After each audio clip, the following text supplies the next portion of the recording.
Let's rock and roll. For the love of improv, improv. For the love of improv, improv. Woo! For the love of improv. Oh my goodness, this is improv. We just love it. Welcome, everyone, to the third episode of For the Love of Improv. I'm Katie Welsh here with Jess Wicks. That's me. And we're going to have a really exciting show today, aren't we, Jess? We sure are. Today is an extra special show, actually. It is. We are dedicating today's show to the one and only Brad Vance, who our Reno improv community lost last weekend. He was an amazing comedian. He was on the comedy circuit with Katie. He was in improv classes with me. And he was also a screenwriter, an artist, and just an all-around amazing person. So we're going to do our thing and have a great time all for him today, doing what he loves best, creating. Yeah, absolutely. And we're here with Justin Kavanagh. Hello, Justin. Hello, thanks for having me. Yeah, thanks for being here. And Justin's here to talk about kind of a timely topic, since we just had one of our own pass. We're going to be talking a little bit about improv and how it can help us with grief and trauma. So a little bit about Justin himself. He just moved here from St. Louis, Missouri. So he's only been here in Reno for 6 months, but he's been doing improv for about 10 years. He started back when he was a teen. And most recently, in the past 3 or 4 years, he's been teaching and coaching and getting back into playing at Reno Improv. So we're really excited to talk to Justin today. Yeah, and before we get started, Justin, and our listeners, our lovely listeners, we are doing a little disclaimer. We are not experts. In fact, I'm a beginner. Katie's been doing it a little while longer. Justin's been doing it for 10 years, but even at 10 years... There's still more to learn. That's what I love about it, because I don't feel like you never master it. There's always something new you can learn. Exactly. So our disclaimer is we're not experts. We're all students, and we invite you at whatever level you're at to come with us and listen and learn, and that's just the great part of what we're doing here. Yeah, and Jess and Justin, we're here for the love of improv. That's right. That's basically all it's about. Yeah. I love that song, by the way. It's a jam. Shout out it's a total jam. to Amorphia on that one. Yes, Amorphia. She's amazing. She really is. Link in the show notes to her. Yeah, so let's talk a bit about what you're going to get out of the show. Yeah, so real quick, so we're going to talk to Justin, obviously, today. So we have some questions, some topics to discuss with him. But we also have a couple segments. So we have a history segment.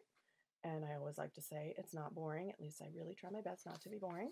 And then Jess likes to introduce a concept of the day so that we can discuss tips and tricks and how to become better improvisers. Today we're going to talk about playing to the top of our intelligence with Justin. That's something he knows a lot about, and he's going to share it with us. And yeah, you're going to get so much out of the show today, so keep on listening. All right. So to get started, Justin, we put our guests through a series of very uncomfortable questions so we can figure out who you are. Yes. Okay. Let the torture begin. All right. So something silly and unstandard. What is the most interesting superhero to you? I think the most interesting superhero, by far, is Xena Warrior Princess. Oh, I love from that her. show in the 90s. Oh my god. Oh my goodness. She's got the classic superhero tragic backstory. Mm-hmm. She is estranged from her mother, and her brother was lost under tragic circumstances, and it causes her to withdraw and isolate and turn evil. She becomes a pirate and a mercenary. But then she comes out of it, and she realizes that she has all of these things, these skills and these fighting talents that she can do good with. And she kind of comes out of this isolation that she's put herself in and realizes that she can do good instead of being lost in her own grief, actually. Oh my God. Look at you. You're so timely. I know. Like, yes, this is the perfect superhero for our topic today. I feel like she and Wonder Woman have a lot because they're both Amazons, right? Wasn't Xena? I think Xena was a fictionalized ancient Greece, but similar. Oh, kind okay. Of. Just the way she dresses. Yeah, the Amazons. So. I don't think it was a historical documentary. I think No, they took some no. artistic liberty with the costuming and some other things. But yeah, she's just a really compelling character who turns things around on her own and of her own desire to be a better person. Yeah. Oh my gosh, I am channeling the Xena warrior princess from now on. I love those dark characters that come into the light. Come to the light. Okay, so moving right along. Why did you go to your first improv class, and what kept you coming back?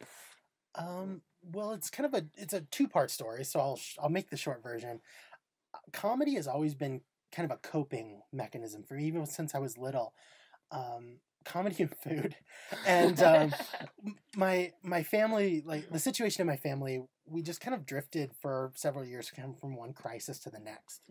And my sisters, I have two older sisters, we all have our own coping mechanisms, and mine, I just started really getting into comedy. I would stay up late and watch Conan O'Brien or go to Blockbuster and rent comedy videos and watch them, and that was something that kind of, I don't know, it was just a great way to escape.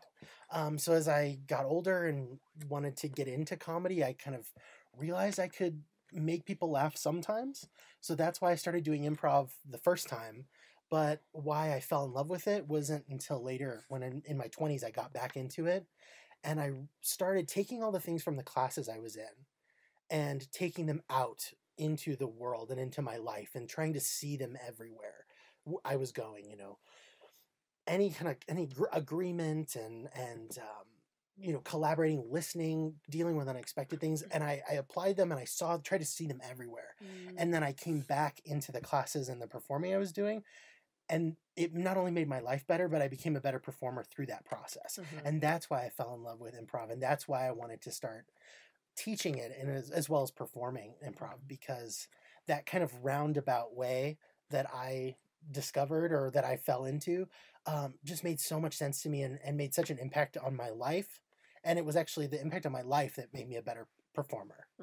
Oh, wow. And that's why I love it. And that's why I'll do it for the rest of my life. Yeah, and I feel like there's a common thread with a lot of people we talk to, and I know Jess and I have talked about our own personal reasons of getting into improv, and it's just that, like, and I know this happens with a lot of different arts, but I feel like there's something unique to improv, and maybe I'm biased, possibly. But because it's so live and in the moment, just like life, that it's so easy to start making those connections to like, oh, wait, I can apply this to my own personal life too. Or, if I have social anxiety, or using it as some sort of coping mechanism, Absolutely. It's like, so that's why I love improv too. And Jess and I have talked a lot about that before too, about those connections. Right. It's made a huge impact on my life in the same way. It's not about what I do on stage. It's about having, those 2-3 hours a week that I get to go and just be silly and play. And, if I'm good and people like it, that's awesome. But really it's about me and my journey. And people will say, "Oh, hey, you're much more personable, than I remember," and like, you command a room a lot more than I used to. You're not such a bitch.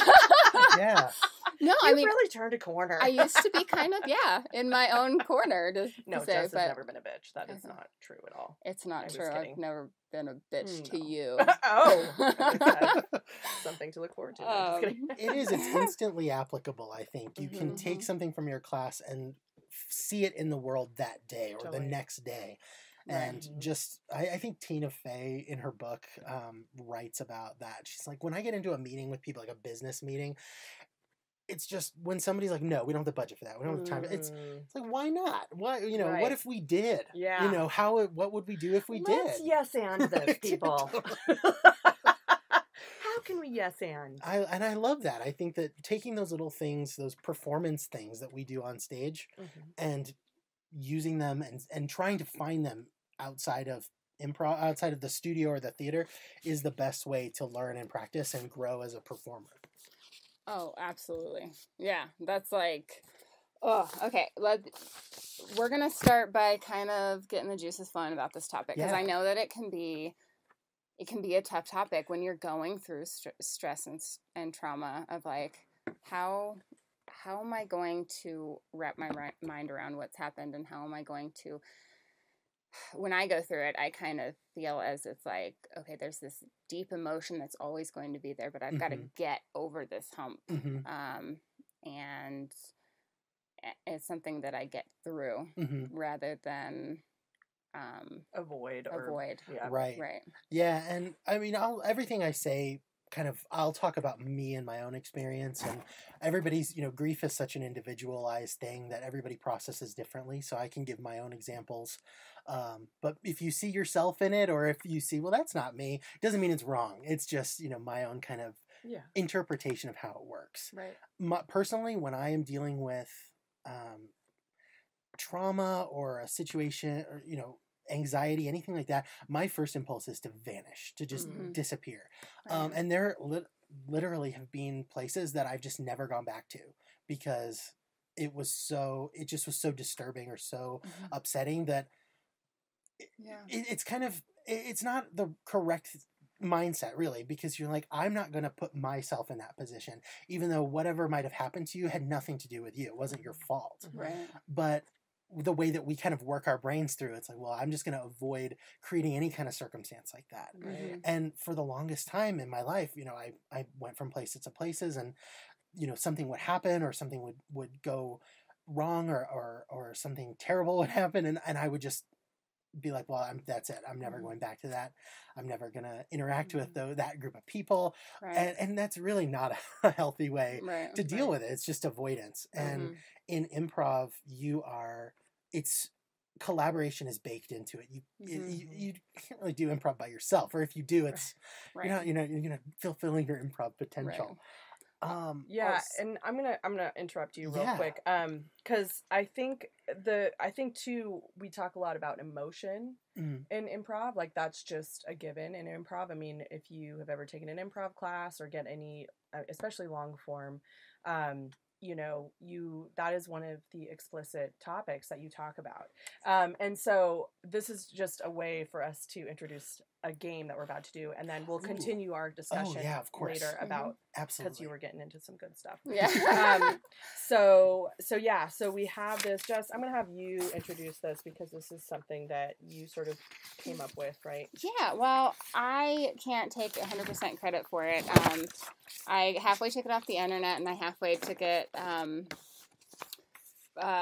was inspired by Emily Skyle. I took an amazing workshop with Emily Skyle this weekend, and and Emily Skyle is a local filmmaker she's actually made it to the Cannes Film Festival, and she also heads the Cordillera Film Festival here that just happened like a month ago here in Reno. So yeah, she's awesome. And so she's also an acting coach. She's an acting coach. She's also an improviser. She is on the comedy collective team that you can go see at the Reno Tahoe Comedy Underground. Yes, and I think that's every first Friday. Oh, cool. Yeah. You should definitely check it out. It's awesome. It's short form, but it's so entertaining, hilarious. Great players. Yeah, she's an amazing performer, amazing teacher. So I kind of she was working a bit on emotion, so I kind of took a little bit from her, a little bit from the internet. So this game I'm calling Emotional Baggage. It can be called whatever. So basically we're each going to have a role, and we're each going to play that role one time. I've written down some lines that we're going to read, and basically, so player one, say I'm player one, I'm going to assign player two an emotion and a recent situation that happened to them. And we want to make it a complex emotion, not just like sad or happy, something interesting. And then using that emotion and keeping that backstory in your mind, you will then deliver the line. I have 3 lines written down, and making eye contact with player 3. Now player 2 and player 3 are going to have an interaction using eye contact. Player 3 is going to respond with the line he's given or she's given based on how he received the emotion from player 2. And then we're going to go around the circle 3 times, and that'll be the game. Cool. Sweet. Cool. Awesome. Okay, so I am going to assign you, Katie, I will assign you with the emotion of fear. And let's say you recently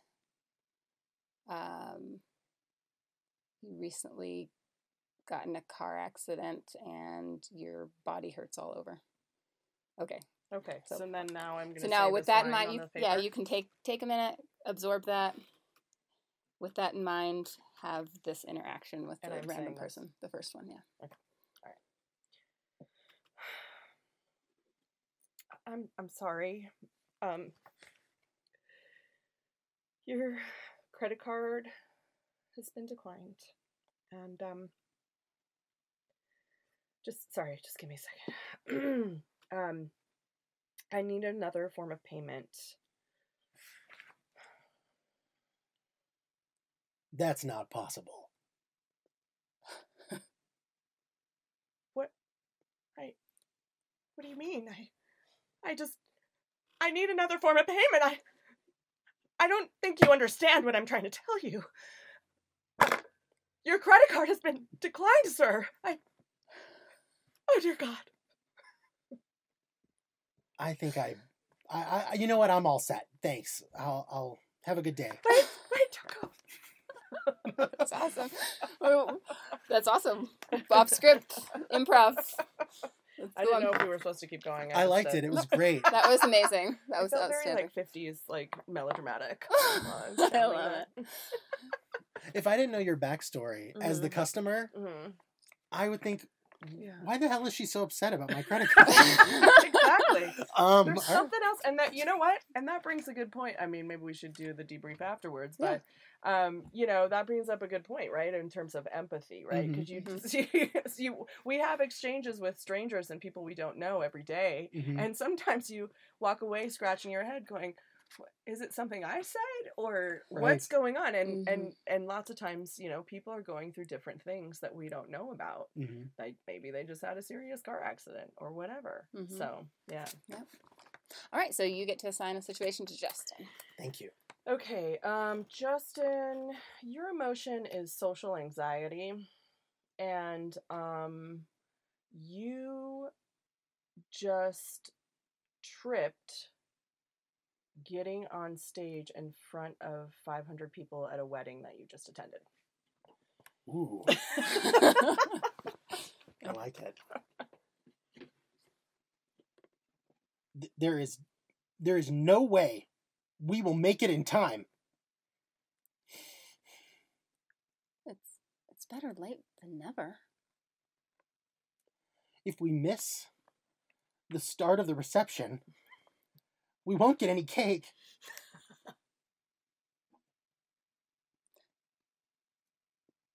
Cake is not of importance to this situation.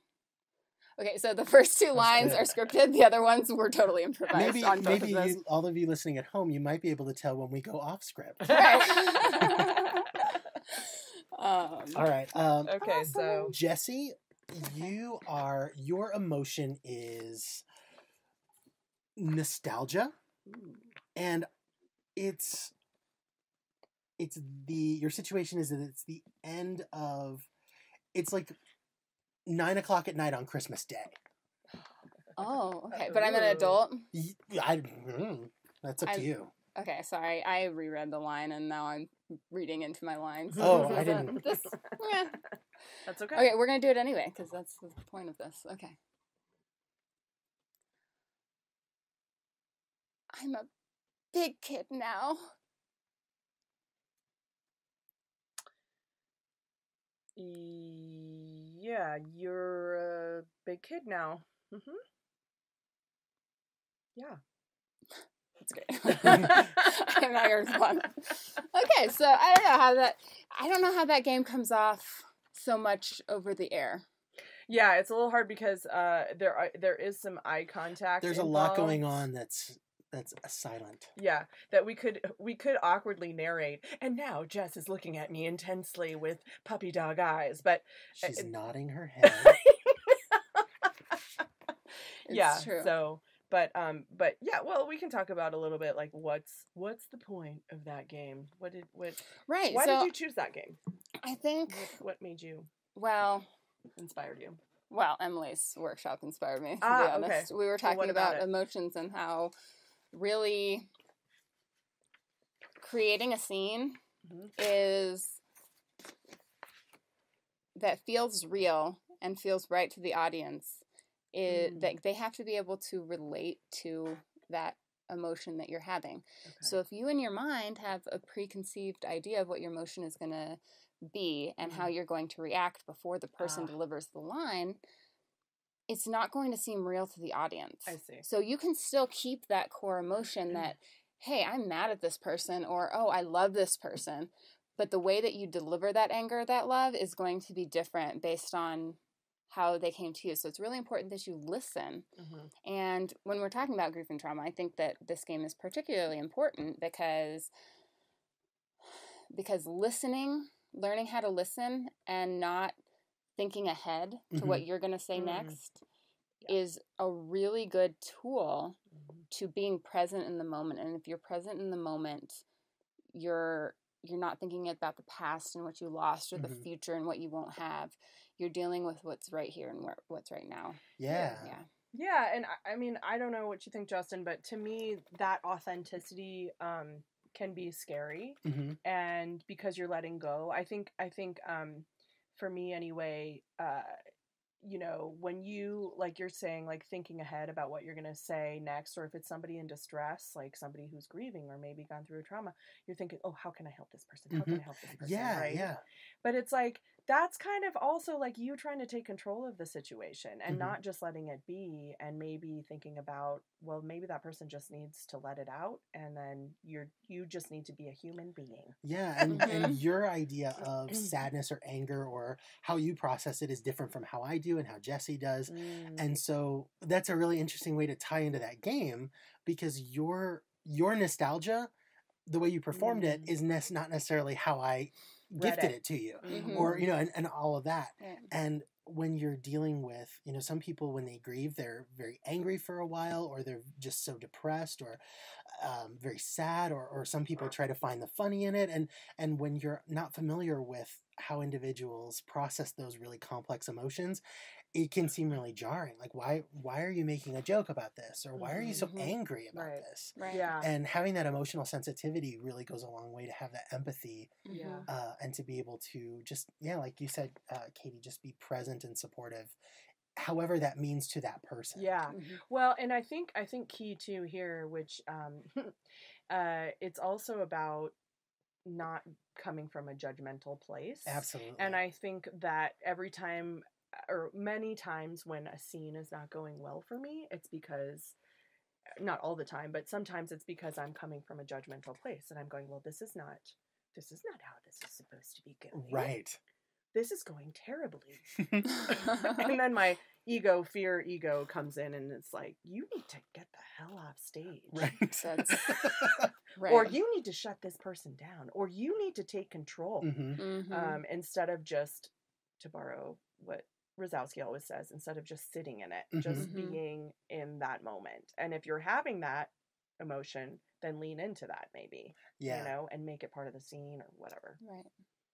Or also be aware of how your character would handle that emotion. So don't be afraid to pause for a minute. Yeah. And let that emotion sink in. Right. So that you can deliver that emotion with authenticity rather than it coming off preconceived or unreal. Yeah, because my first instinct is just to like fill up the space. Right. So I think it's really important too to just let space, or let a pause, just so you can really, totally. For sure. That's actually something I love about being on stage with Justin, is he does give you space to think a lot. Yeah, well, anybody who's either performed with me or seen me perform would say that I'm definitely a slow burn. I like to start things slow. I can do the high excitement and the speed, but it takes me a little while to get up to that. And so definitely I enjoy starting something slow and building it gradually, and allowing those moments. I love, there's nothing more satisfying than when somebody says a line and then you just have that 2 seconds or 3 seconds of eye contact to just let it grow and marinate.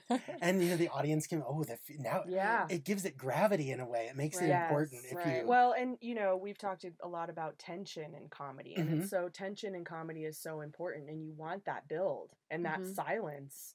Sometimes just looking at each other intensely, the audience is like you said, they're like, what's gonna happen?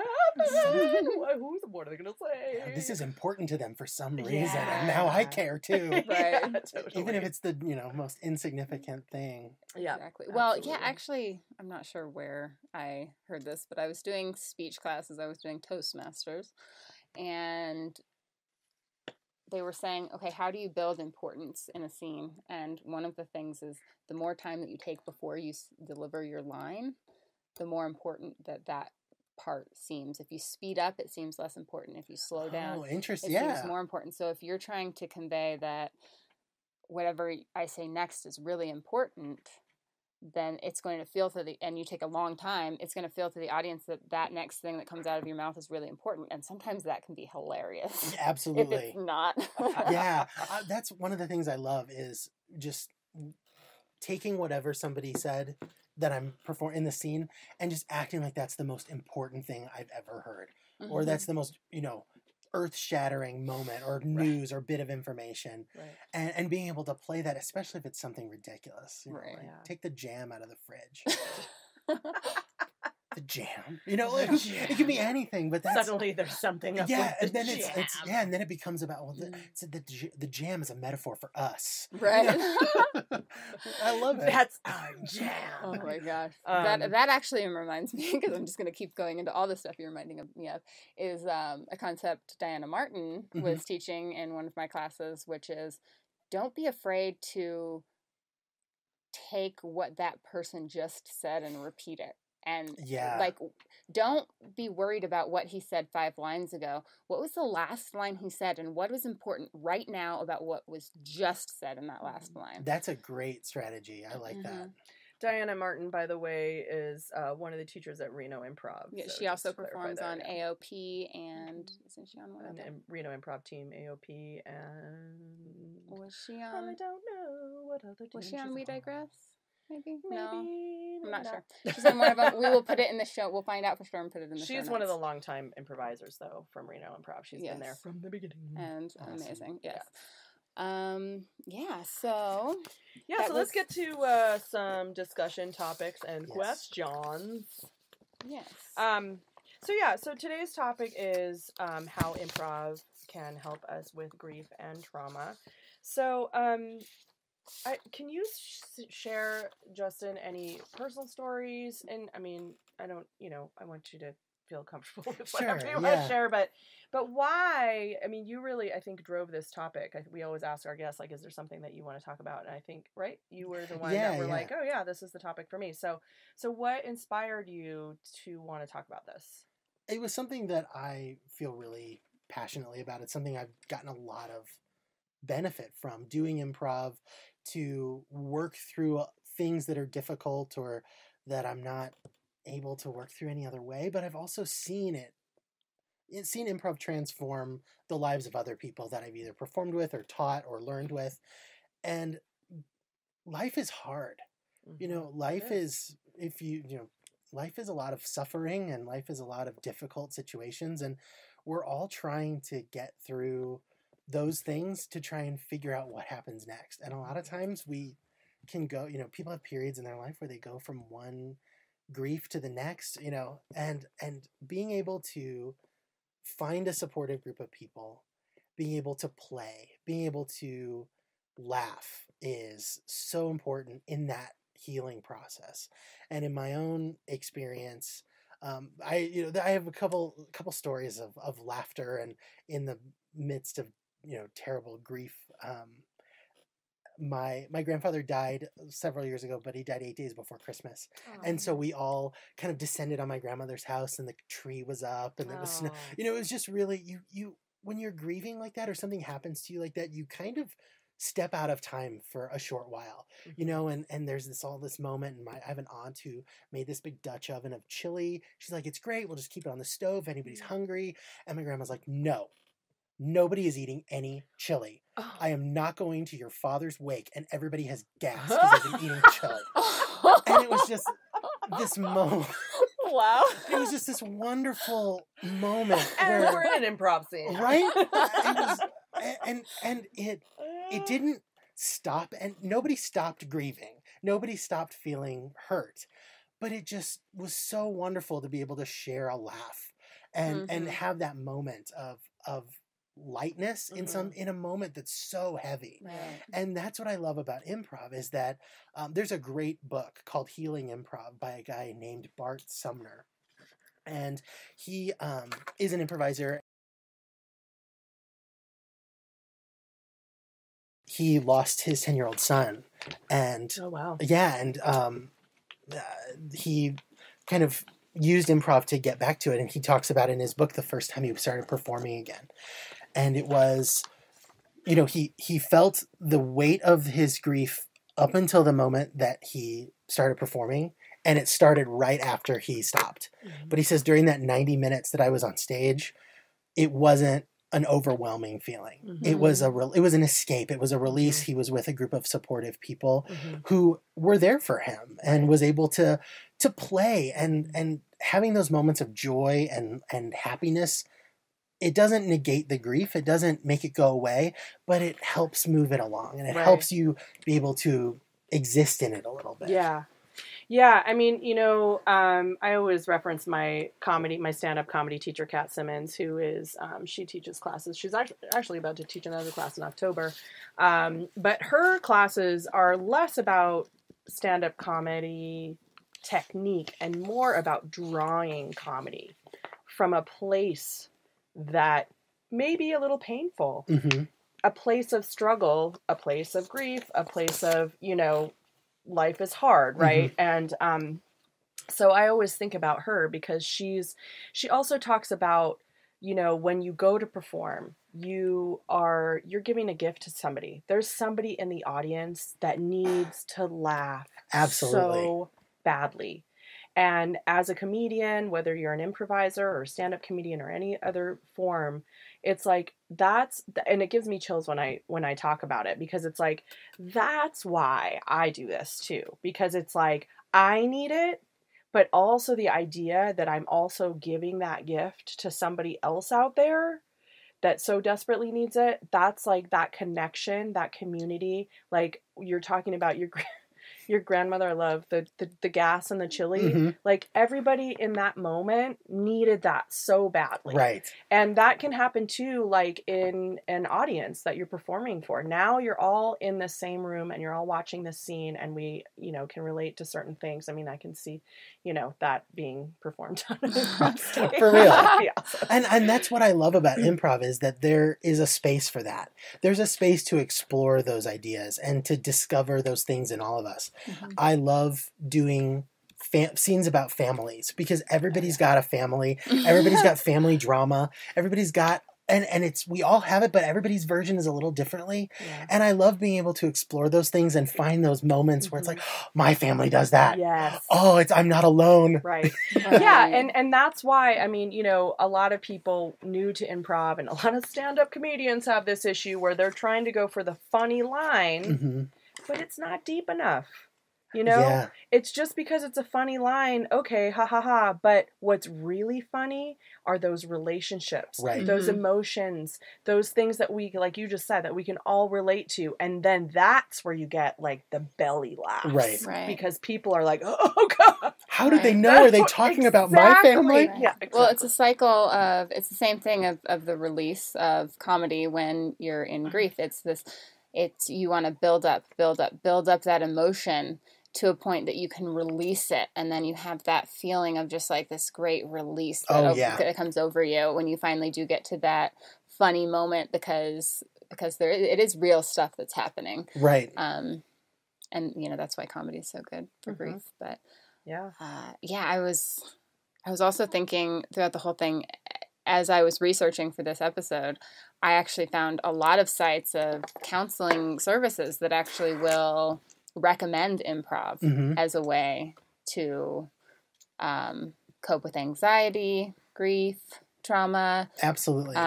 Just kind of working through yourself. It really is, and I mentioned this, I think, in the first episode, it really is a form of meditation in a way. For real. Yeah, I've heard that a lot of people say that it's, is it mindfulness is the word? Mm-hmm. Yeah, it's a really great way to practice mindfulness and Right. to really focus on the present and be able to leave some of that, not behind, but just leave it, over to the side a little bit for now. Yeah, let it go for a second. Yeah. Right. Well, and I think especially if it's something that is something like a death or some other trauma that you've been through, Mm-hmm. it's hard to let go of that stuff. You almost can't get away with it. People can't sleep. They can't think about anything else but that.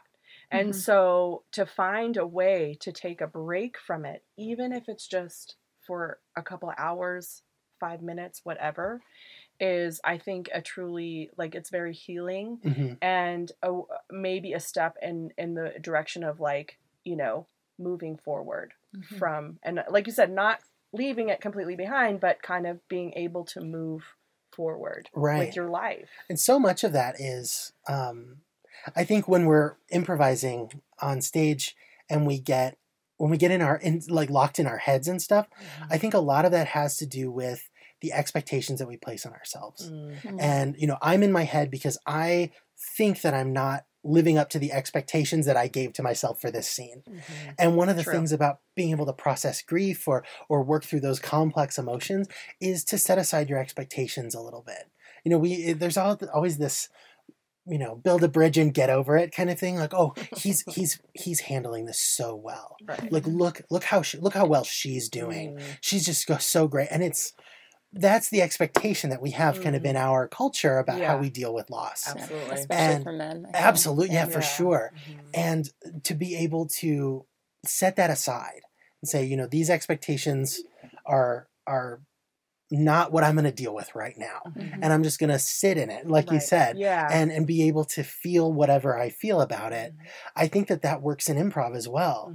When I've been on stage and I'm just, cycling through stuff and I have no idea what's happening, you know what? Kind of like what you said, Katie, I'm just going to put that voice over here. Yeah. And just whatever is happening, I'm just going to go with it 100%. Right. And then I can pick up my expectations. I can pick up all that stuff later when I'm done. Right. Yeah, absolutely. Yeah. It's beautiful. In especially in the terms of losing someone, and I don't want to get too sad or emotional about it, but for Brad it was really quick.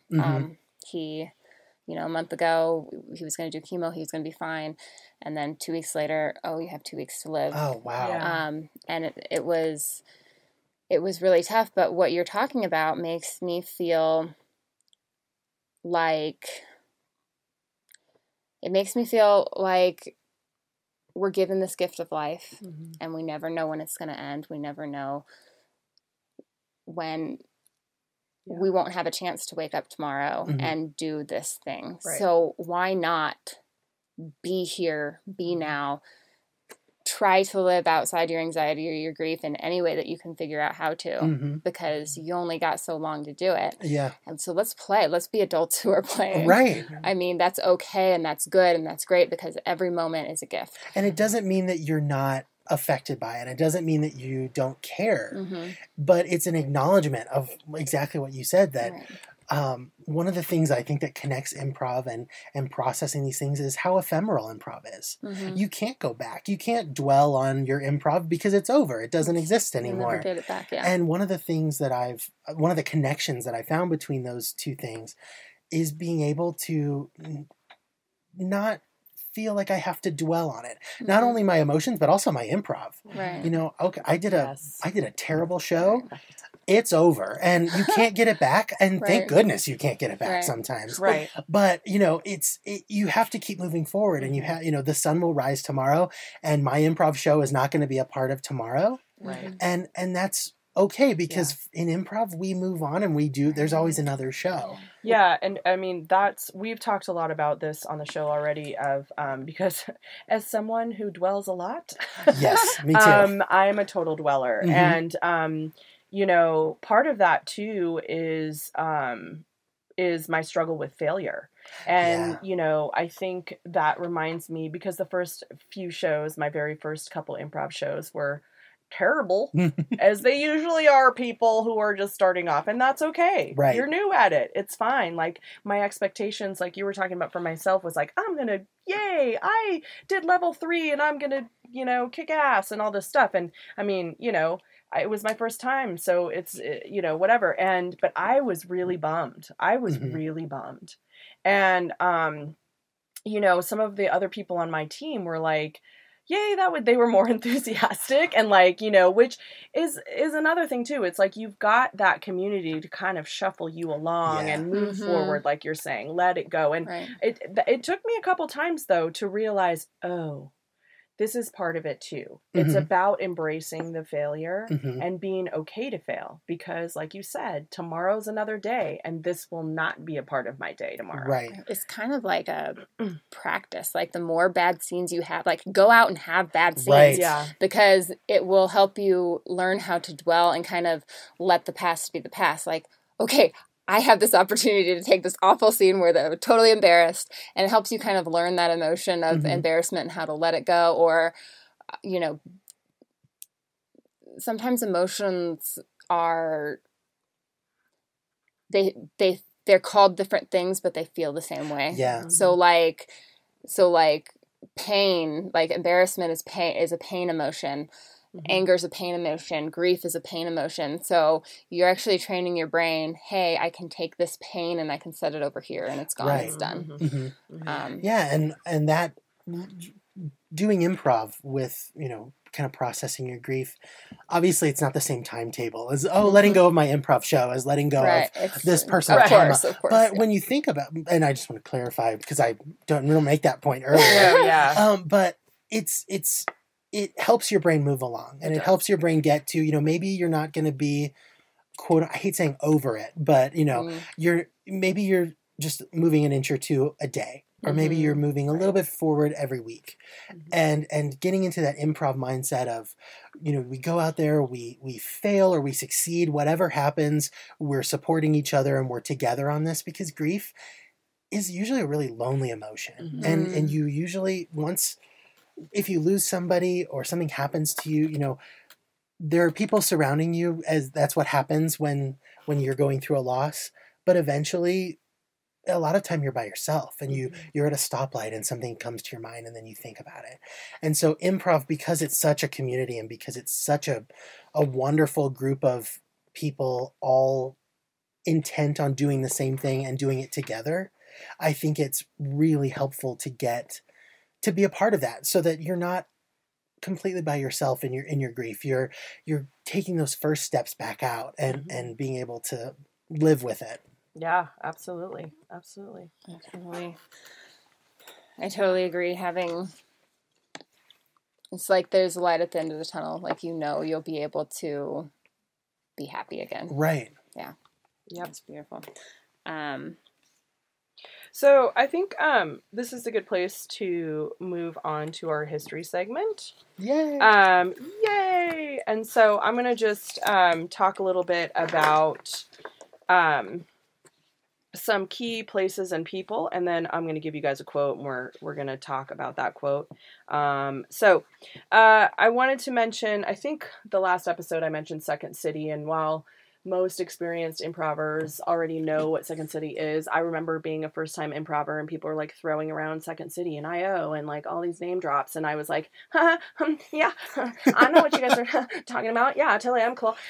So full disclosure, Second City was basically the very first improv theater, and it was founded in 1959 by Paul Sills. Paul Sills was the son of Viola Spoilin, who's basically known as the mother of improv. I didn't know that. Yeah, see? Yeah. Welcome to enlightenment, Justin. But yeah, so Viola Spoilin, if you guys don't remember, she back in the day she was a social worker, and she worked with immigrant children, and which spoke many different languages. So she came up with a way for them to play and interact through improv games. And so they were able to kind of pretend and interact, and it didn't matter that they didn't speak all the same language, which is really cool, thinking about that and human connection through improv. But anyways, okay, I digress. So anyways, yes, Second City, the first Second City was in Chicago. They also founded one in Toronto. Lots of famous people came out of that Second City, such as Martin Short, Dan Aykroyd. We talked a little bit about that in our second episode, John Candy. And that's also where Saturday Night Live eventually began as well. And then there's also one in Hollywood. So just so you know, I don't know too much about that one. But and then the quote I'm going to give you is from Del Close, another name that gets dropped a lot in improv. And Del was one of the first coaches and teachers at Second City in Chicago. He joined there in 1961. He had some major problems with drugs and alcohol. So, and he was quite the bullheaded man. So he didn't really agree with a lot of Viola Spoilin and Paul Sills things. He was kind of looking for the funny, and he questioned a lot and pushed back on that. Fun fact about Del Close: when he died, in his will, he said he wanted to donate his skull to the Chicago's Goodman Theater for the play Hamlet, because there's like a skull in there. Oh yeah. And so there's this big to do when he died, when he passed away. He donated his skull supposedly, but then it came out that it wasn't his real skull because the skull that was donated had teeth, and apparently he did not when he passed, which was interesting. And so then the person, I guess his partner in crime, who was the one who donated Charma, by the name of Charma Halpern, finally confessed some years later, that she had bought the skull from somewhere else. But you know what? It's the thought that counts, I guess. Wow. Kind of a bizarre story about Del Close. It's a great story. Right? Kind of interesting. But anyways, rewinding back to 1961, Del Close was pushing back with Paul, and at that Paul Sills, and at that time, Second City, they did a lot of satire. That was their main thing. And if you think back to that time, that's when we were first getting into the War of Vietnam, and Del was kind of like, why are we doing all this heavy political shit, And so he says to Paul, he says, why do you want to do, well, he basically said, I basically quoted him, why do you want to do this political shit on stage, Paul? And Paul responds, to remind the audience that we're living in the same world they are, which I think is interesting because it kind of touches on what we were talking about with grief and trauma. And then, so then the author kind of fills in and says, comedy was about hurt and healing and the end of story. Hurt and healing and the end of story. And then this is what Del says. The issues are immaterial. This is sort of what he concluded after everything. It is the response that is the only important thing, and the rage that drives the comedian. In order to heal the audience, you have to heal the actors, the audience's presence, and take the audience along. Which is why I've been devoted to improvisation for such a long time, because it does precisely that. Wow. Right? Deep so you have to down. heal That's the audience. real. That's yeah, real deep. Right? And I was like, this is the quote. Yeah. Because, it's about healing the audience, but also healing the actors. And then the actors taking the audience along with them in their own healing process. So I thought that was super deep. That's real good. So the part I like is it is the response that is the only important thing. So we can't change what happens to us. The only thing that we can change is our response. And if we can program our brains in a way, our subconscious mind in a way where we have a healthy response to it, to this, if we can have a healthy response to this particular thing that's happening, we can continue to train our brains to have healthy responses in the future. And so live Absolutely. overall what do you better mean life. by healthy response? Because I feel like that could get interpreted from Yes. many different ways. So a lot of people, when they go through grief or trauma, they turn into themselves. Yeah. Okay. And they, like you said, they isolate themselves. Mm-hmm. They try to hide their feelings. When you're on an improv stage, you can't hide your feelings. Right. And you can't go into yourself. You have to be there. You have to be present, and you have to listen. Mm-hmm. And I think when you're going through grief and trauma, it's very important not to live in the past or the future. It's very important to live right here in the moment and appreciate what you have now. Yeah. Instead of dwelling, like we were saying earlier, on what we no longer have. I hate to keep bringing Brad into it, but Brad was so alive. And he created so much, and he wouldn't want us to and he had just stop doing that. He had just entered, his script was entered into the Cordillera Film Festival. Oh, really? Yeah. Wow. Yeah. So, he had hopes, dreams, he was an inspired artist. So Yeah, and he always lived presently. And I think we can take that from him. Like, what did he leave behind? What did he do that he left behind that we can take and use from his life and from whoever you've lost or whatever problem you're going through a trauma because of? Like, what can you take out of that that's positive? Yeah. I think improv is the exploration of possibilities. We're creating these out of any number of possible opportunities that we have to make a statement or bring an emotion, and you're just kind of navigating through this fractal tree of possible scenes. And I think that's really helpful for coming to terms with these kind of complex emotions and grief, because you feel like when you've lost something so important to you, it's easy to forget that possibilities exist in your life and that there are potential things to explore and things to celebrate and successes to have. Right. And just the fact of navigating through an improv scene and making choices and exploring possibilities and making them into something on stage is really helpful. Just it doesn't even have anything to do with your grief or whatever happened, but just having that going on in your brain. Yeah, just doing helpful. The exercise of making a choice. So much. Instead of, because I don't know about you guys, but sometimes I get in my head about things and then I start to feel like I have no choices. Like I'm stuck in this, kind of depression and feeling like, oh, this is the way the world is, instead of thinking like, well, maybe if I just pivoted over here for a second, or, I don't know, like turned right instead of left, that there might be something there that I didn't see. But I think, you can get sort of blinded in that sort of cloud of depression or grief that you're going through. And just the exercise, even if you, like you said, it has nothing to do with what's going on with you, but just the exercise of making choices and going, oh yeah, that's right. There are other possibilities in the world. Reminding your brain that that's still a thing, that is an option. For sure. Exactly. Yeah. For time reasons, we're going to go ahead and jump into the topic or the concept of the day, which I'm super excited about because I love this topic. It's about playing to the top of your intelligence. Now, this doesn't mean that you can't play a character who is less than intelligent. I mean, think of the movie Dumb and Dumber. Like those were incredibly dumb characters, but they weren't unintelligent characters. So, sorry, can I interrupt you? Yeah. Can I say something really dumb? Yes. I have got to pee. Oh, go. You guys are going to talk. I'll be right back. Okay. Absolutely. Oh, you're going to leave. Okay.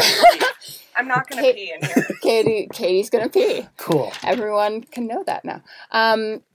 Okay, so I took this off the internet, so we're just gonna go from there. To play to the top of your, I took it off the internet and then I changed it a little bit. Cool. So it's to allow a dumb character to be clever or interesting while still conveying a lower status. This allows your play to be interesting and dynamic while still getting across the perspective of stupidity. Consider perspectives and angles when creating these lower status characters. Maybe your character is traditionally stupid, but some smart, common sense ways that the character is. I didn't write that right. The character is not. Yeah, no, I think you kind of nailed it. Yeah. it's all about, I love it because it's something that I always come back to when I'm performing. And I think about the characters that I play, and it's about being genuine to that character and about having a reaction that's honest to the character. And I have the Upright Citizens Brigade comedy improv manual, and the section on top of your intelligence just says refers to responding truthfully to a stimulus within a scene. It's about allowing yourself to have a true, honest emotional response. Intelligence in this case is your knowledge of how a human being would react to a given situation. It requires emotional and social intelligence, and it means responding the way a real person would in a given situation. And so it doesn't have to mean that you can't play a character who is lower status or low intelligence, but it has to be honest to that particular character. Right. And when I think about a lot of times we make these kind of we have this pressure to feel like we're like, I'm not thinking of something original enough, or I'm not thinking of something interesting enough. This was an example from a group that I was helping to coach. They were in a show, and it was just a basic scene. And one of the performers said, go ahead and sit down over there on the oh gosh, what are they called? Oh, what are those things called? The chairs, right? And it got a titter right during the show, and we were talking about it afterward, and they were like, I don't know how I felt about that. And it's like, well, let's talk about it. Was that just a moment where your brain took a vacation and you just couldn't think of the word? It was on the tip of your tongue? And they were like, well, no, I was trying to think of something funnier than chairs. Like I thought chairs was stupid and boring and obvious. And it's like, well, then now I've created the situation where my character doesn't know what a chair is, which is hilarious. Which is, it's one of those things that, we talk about making the obvious choice or making the bold choice. And I think that sometimes the honest choice maybe is a better word than the obvious choice or an original choice. Right. Whatever your character is, I mean, that character could not know what a chair is. And then that becomes that's a wonderful moment, because then you heighten that, and maybe they don't know what a plate is and a house and whatever, society. But it's also very real. I have focus issues. I have ADHD, and sometimes I cannot think of words. It's just my brain is just in that moment not connecting. And I don't think I'm the only person where I have those moments of crap. I can't think of the word right now, but on stage, you have to make that a part of your character, and that's okay. Absolutely. And I think that people, in that moment, I think why I think it is funny is because, maybe I forgot what the word chair was for a minute. It's on that, what is it? I can't think of it. I can't think of it. And incorporating that into your performance is brilliant, because then not only are you playing a game to the audience, now you're playing a game with yourself and with your scene partner, because I just forgot the word chair, and now we're gonna sit in that, we're gonna play with it, and then and now your character is playing at the top of your intelligence, because that's something that you've now made an honest choice with your character, and I love thinking about what is the honest choice, and the best part is you can use improv to justify any character choice, which I love. It's just getting to the point where you're able to, you can do that. And if you have people who perform with you that are supportive and are hell-bent on helping everybody look as best as possible, then you can really have those moments, and you are able to kind of sail into top of your intelligence territory without having to try too hard. Welcome back, Katie. Oh, thanks. I was living in the moment of having to pee, and I couldn't deny it anymore. I had to yes and that. So and that, I think that ties into too about those expectations, that judgmental place of us trying to be, and really not giving ourselves enough credit to be like, oh, this is not good enough. I need to have something brilliant come out of my mouth right now. Yeah. And sometimes the most honest, simplest choice is the best one. So trust that. And I know I struggle with that. And I thought it was interesting that you said the word judgment too, because I think this goes, not to get too political or anything, but we all have preconceived biases of how certain people are. Yeah. People with mental disorders, people who are a different race or gender than us, people who are kind of over here and we don't understand, we tend to revert to stereotypes.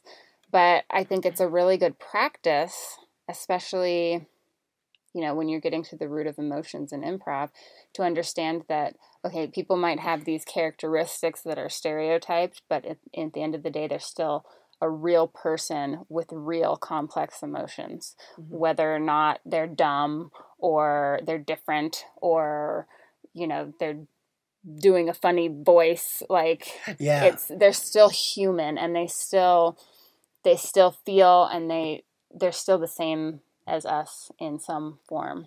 Yeah, and I think too, when you're talking about stereotypes, I think that's going back to this idea of not living in the moment and going to another place of like stereotype land. The worst country ever. The worst country.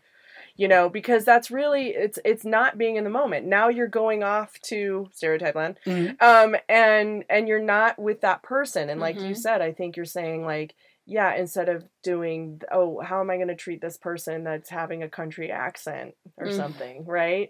Well, it doesn't matter. What matters is what they say and what they do and how you're going, like the game we just played, right? How are you going to emotionally respond to how they just said their last line, and not about, this is somebody who's a hick from Alabama because they're talking like this or something, and Shout be like, they're dumb. Yeah, right? Shout out to all my Alabama friends. Yeah, sorry, Alabama. All the listeners in Alabama just unsubscribed. It's really good. Yeah, like we have that many subscribers. That's nice. One day we'll have people are going to write. Please don't write in from Alabama. It's a really good point that I love that point that you make, both of you, that because and this is just with my own kind of struggles with depression and things like that. Doing improv has made me a lot more empathetic to what other people are going through, even people I don't know. And I always bring this up. It's a little macabre, but I think it makes sense.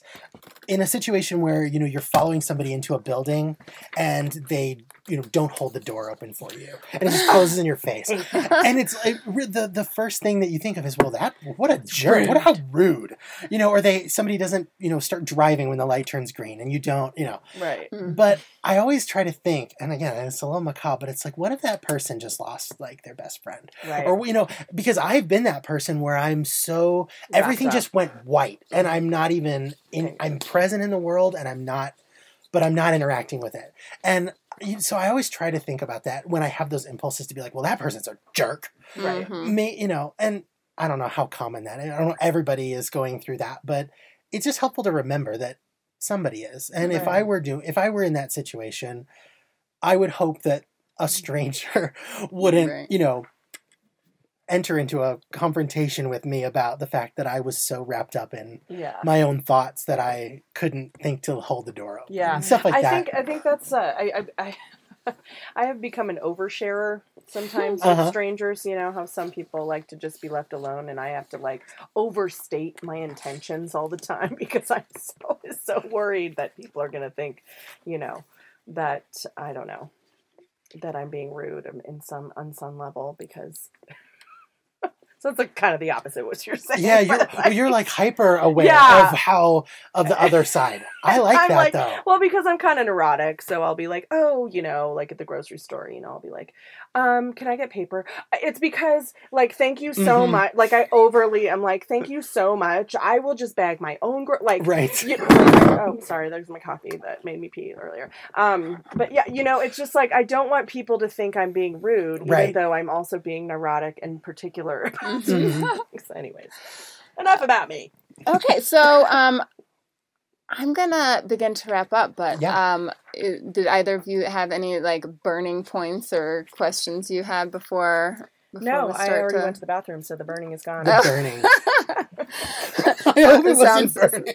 Sounds like no, it wasn't burning. Oh no. Well, I mean, it's just uncomfortable. Just the general. Sorry about all the bathroom talk. Oh. I think I started it with the chili story. Yeah. So I did open that door. It is all your fault, Justin. You All right. opened the Pandora's gas box. Moving right along. Yes. Sorry, that was Oh, that's It's really great. serious, you guys. Oh my gosh, this is what happens when you get in the podcast studio with comedians. Okay, so this question is really, really deep and important. Yes. We've been thinking about it for a long time. We crafted it just for you. Can't wait. We want to know, Justin Kavanagh, what song is the most embarrassing? What is a song that is embarrassing to admit that you like out loud on the show? I have two, because I couldn't decide between them. Kiss Me by Sixpence None the Richer. Oh, yeah. Mhm. By the Bearded Barley. Oh, I love that song. And That was like kind It's of a so one-hit 90s. wonder, wasn't it? I think it was, Yeah. yeah. Okay. Mhm. Dawson's Creek. It's a good one, though. And TikTok by Kesha. Oh my god, how does that even go? I don't know. The party don't start till I walk in. All right. When I first heard it, I thought this is the stupidest song I've ever heard, and then somehow over the Oh, next don't 10 you- years, it just climbed into my brain, Oh and my now it lives God. there Right. all the time. Just one day a light bulb went on in Justin's brain and he was like, the party doesn't start until I get there. That's like... She was singing to me. That's like the stupid housewives tardy for the party. That's what that reminds me too. Yeah. It's like, just make something catchy enough that people just can't get it out of their brains, Yep. and you'll make $1 million. Yeah, and I don't know the point at which I was like, I actually like this now. But it happened, and it happened. Now you're living proud. I'm singing it on a loop in my head. That and the Golden Girls theme. Oh my goodness. Oh, the Golden Girls love that. Oh man. Golden Girls. Betty White. I love Betty. White is awesome. She's still alive. I know, she's awesome. She's the best. I know, because there's always something that comes out that says she's... Every couple months, it's like, R.I.P. Betty White starts trending on Twitter for no reason. Oh my god, because she's so awesome. She is the person I want to be when I'm 100. Like, know. I don't know, she's 90 something, She's right? the dry, crusty muffin lady from the NPR skit on SNL. But the thing about Betty White is it's exactly what we're talking about today. It's a great way to end it. Mhm. She has never stopped creating and never stopped living right now and having a life. Yeah. And like, that is what I want for myself from now until I croak. Mm-hmm. So Yeah, she's a good inspiration. Well, I think that's, who could hope for more, right? Who could Right. aspire to something greater than Right, that? exactly. We love you, Betty White. If you're out there listening. with that, we're going to give you just a minute to rep Justin Kavanagh. If people want to figure out who the heck you are, they want to follow you, where would one find Justin Kavanagh? Well, I have a Twitter and an Instagram. And if you want to follow me and see what I talk about, it's just at Justin Cav, JustinKav. I also wrote a novel last November during National Novel Writing Month called The Spice of the Autumn Night. Ooh. And I decided to record it and release it as a podcast. So Cool. look for The Spice of the Autumn Night wherever you get your podcasts if you're interested in hearing the worst thing I've ever written. No. I love the title, though. I am so excited. We are definitely going to link that for y'all in the show notes. Thank you. And thank you so much, Justin. It has been a pleasure having you. Thank you for Thanks, having me. Justin. It was a delight for me as well. Thank you. Yes, thank you. This has been For the Love of Improv. We want to thank you for tuning in. If you would like to join the conversation, you can find our website at fortheloveofimprov.com. And don't forget that life is a stage. So get out there and perform the hell out of it. Come on, ladies! For the love of improv, improv. For the love of improv, improv. For the love of improv, improv. Improv, improv. Woo! Yeah. See you next time. Peace. All right, let's talk about something. Well. Oh, shit. Now we have nothing to talk about. We ran out of Come on, things we're to say. improvers. We can do this. I don't know. Can I I'm get some... shy all of a sudden. Let's not do this anymore. I'm demure and I don't like having attention. I love that. I'd rather use that demure I'm demure. rather than shy. Although I feel like that has like a sexy. There is kind demure. of don't talk to me. I know. Like, oh, but do, but yeah, don't. exactly. Do, but Yeah, don't. exactly. Do, but Yeah, don't. exactly. Do, but Yeah, don't. exactly. Do, but Yeah, don't. exactly. Do,